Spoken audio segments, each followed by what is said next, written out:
Bugun otajonimizning tug'ilgan kunlari.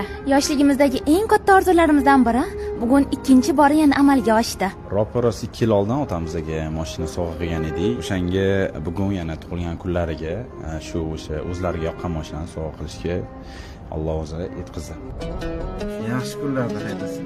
Biza Koreyadan uchib kelganimizni hech kim bilmaydi.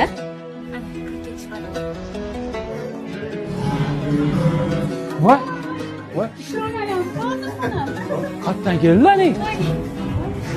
Allah g'alatisanlar, tavba qildim. Voy. Rahmat. Sandan chiqqandir hamma narsa. Sovg'a tayyorladik. Salomlar. Вообще hozir g'alati qilib qo'ydilaring men. Voy. Bu va